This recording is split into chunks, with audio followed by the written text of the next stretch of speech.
Akintola Samuel here. You're welcome to today's masterclass of the 90 days of breakthrough. All right, so we started yesterday talking about how to force your way out of lack, poverty, and insufficiency, or out of lack, insufficiency, and poverty, whichever way you want to put it. All right, the most important thing is you need to learn how to force your way out of financial lack. And we stopped yesterday by talking about the fact that you need to track your expenses. Track your expenses. No amount of money is too small to be tracked. All right? Your current resources are the building blocks for your financial destiny. If you despise your current money, your current earnings, your current profit, you have simply despised your financial future. The next thing you need to do if you're going to break free from financial lack, insufficiency, and poverty, all right, is you need to identify what you need for your minimum survival and cut out the non-essentials. I'm going to say that again. Identify what you need for minimum survival and cut out the non-essentials. So one of the reasons why you need to document and track your expenses is for you to identify what you really need to survive. What you really need, all right, every week, every month to live. Transportation, feeding, giving, savings. And the moment you realize, okay, these are the things that I need for survival, if you're going to break out of lack and insufficiency, the first step after tracking your expenses and identifying what you need for survival is you need to cut out the non-essentials. Some of the things that you think are essential today are not really essential. If you can live without them, then it is not essential. You know what? If you're going to break out of lack and insufficiency, you have to be brutal. You need to be hard on yourself so that life will not be hard on you. I'm going to say that again. If you want to break out of lack and insufficiency, you've got to be hard on yourself so that life will not be hard on you. I remember a while back I was listening to a man that has built a successful organization, and he was having a conversation, with one of his mentors, and he was showing his mentor, the financial record of his organization for that year. And the mentor saw that in the document that was presented to him, the organization had 150 million naira in savings. And guess what? This protege, as at that time, still did not have a car. And the mentor was like, you mean you have this amount of money and you are not driving an expensive car? That even if you have bought an expensive car, it's still in place for you to do that. Of course, he was driving a car rather, but not an expensive car. It was just a regular car. Maybe a 3 million or 2 million naira car. Is that then? And the mentor said, you know what, you are going to go far. And the man has really gone far. Why? Because he understood what the essentials are.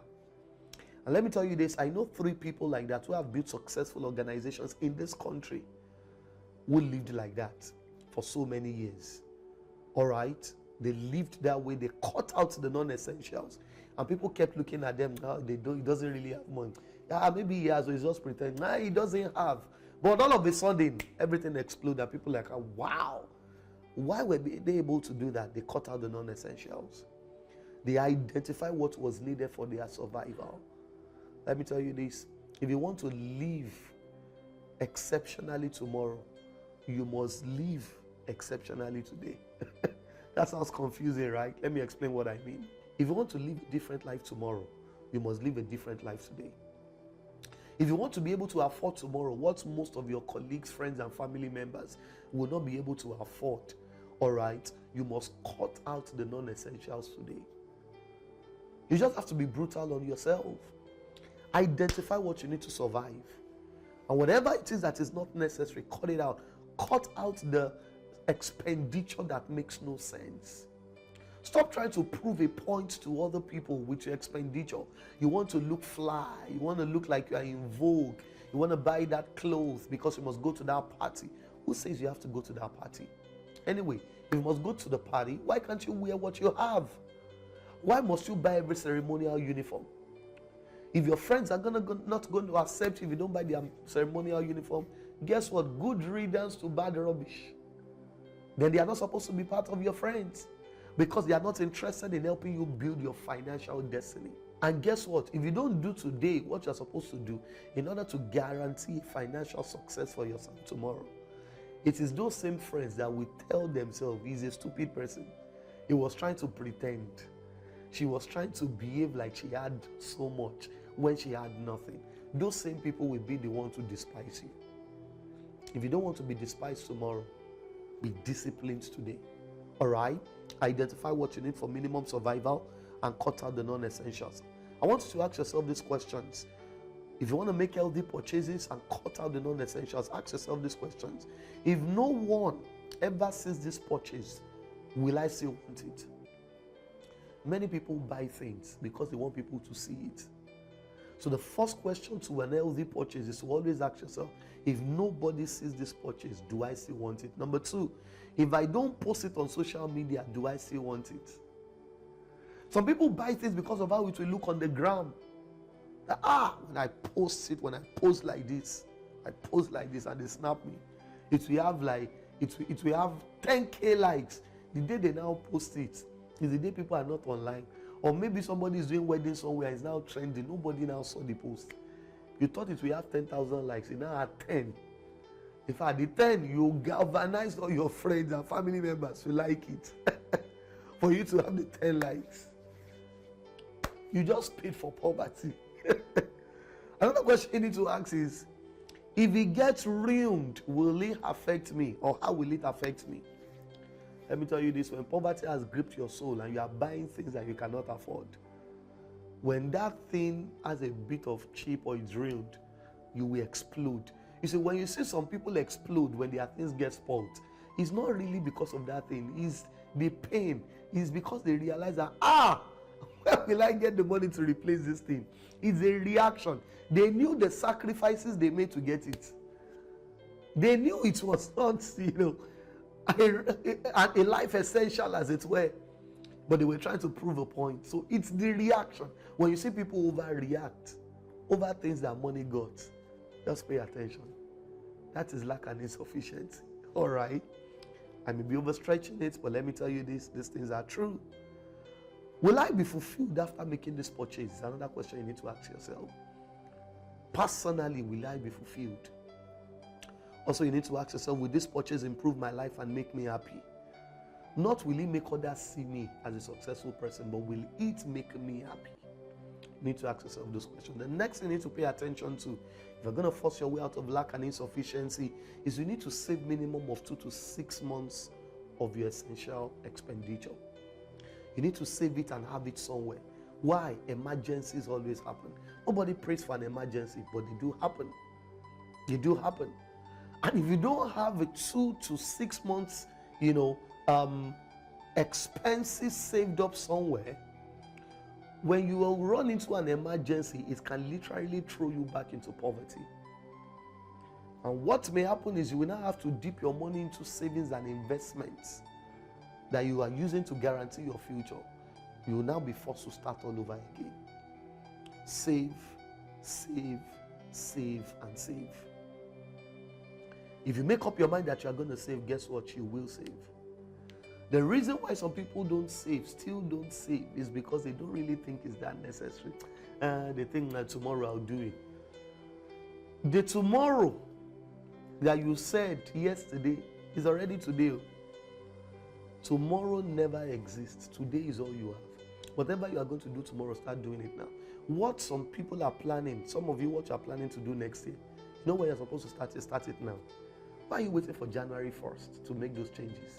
Start it now. Start it today. Start it right now. Start it right away. All right?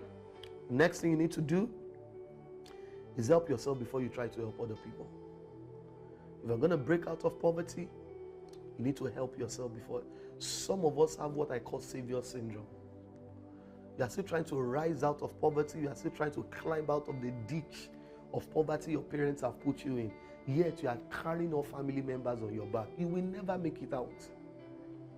It is easier to have reached the top. You now throw the ladder down for others to climb themselves. And let me tell you this, most of those people you are trying to help, they are not really interested in breaking free out of poverty. They just want somebody that will carry them on their backs. All right? They are not interested in taking the steps required to break out of poverty, to break out of lack. They just want someone who is going to carry and foot the abuse. And you have made yourself the El Shaddai. And what's going to happen is that you shall soon die. Because no human being has the capacity to help another sustainably. Nobody does. Nobody does. Nobody does. Don't be a God in people's life. Don't try to play God in anyone's life. Except if God instructs you, and there are some instructions in scriptures of people that you should help. But there are some people that you know that this ones, they don't qualify for help. They would rather beg than work. They would rather live larger than their earnings. And you are the one sustaining that lifestyle. God can even shut the flow of finances in your direction. Why? Because in doing so, you are destroying their life without you knowing. So help others. So help yourself before you help others. Stop helping the irresponsible. Stop helping the lazy. Stop helping the foolish, the deluded, the entitled, the proud. And stop helping the idle. We'll continue from there tomorrow. I believe you've gotten something beneficial out of this. Put it to work. Track your expenses. Start savings. Ask yourself, how much am I going to save in the next 365 days? In the next 12 months, how much do I want to have in savings? Write it down. Write it down.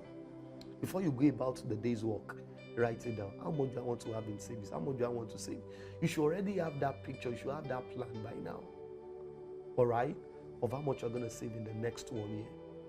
And you also need to start thinking about investment plans. You want to invest in real estate, you want to invest, all right, in gold, invest in stocks, invest in bonds or whatever. Just do something. Do something. Do something. God bless you. Have a great day. Send this video to as many people as you can. Minimum of 5 people. I believe they're going to be blessed. See you tonight in the place of prayers. Bye.